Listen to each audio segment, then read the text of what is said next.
subtracting rational expressions. What we're going to do here is we're going to take a look at this first page here where we're trying to just add plain old fractions like numbers from elementary school here. 1/2 plus 1/3 plus 1/9. You always need to find a common denominator before you can add fractions. So what you're going to try to do is figure out what's called the least common multiple between 2, 3, and 9. So the smallest number that 2, 3, and 9 all go into. And in this case, it's going to be 18 because you can get 2, 3, and 9 all to turn into 18 by multiplying different numbers by them. So 1/2, you could multiply top and bottom by 9, and that'll give you 9/18 plus 1/3. You can multiply top and bottom by 16, or sorry, 6. You get 6/18. And 1/9 you can turn into 18ths by taking 1/9 and multiply top and bottom by 2.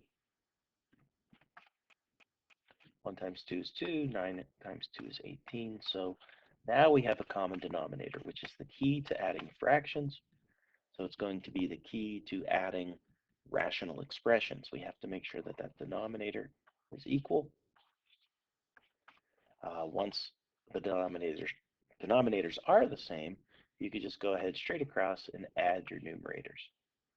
So this problem would equal 17/18. So I went away from what the actual page was asking us to do here, part A and B, comparing two students' methods and whatnot. I just wanted to go ahead and remind you of the process of finding a common denominator in order to add fractions. So as we go through these problems, we're going to see that we have some more complicated fractions. We're doing rational expressions instead of just adding numerical expressions together. So what I notice on this page is we already have common denominators. So x plus 4, x plus 4, x squared plus 3x.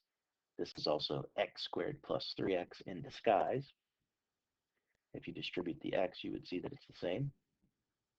So really, there's no prep work here involved. We have a common denominator of x plus 4. So we'll just leave that alone.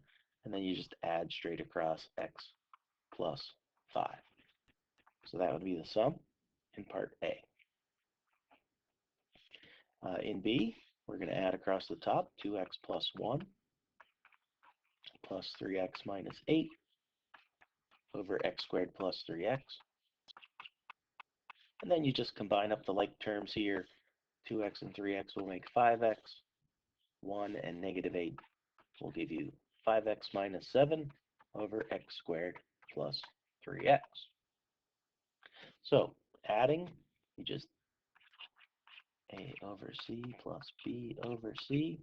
You just add the tops and leave the bottom alone. Let's go ahead and do the two try it problems that follow. And then when you're done with that, we're going to skip example 2. We're going to skip try it 2. And then why don't you check in with the next video for example 3. I'll stop this one and start a new one.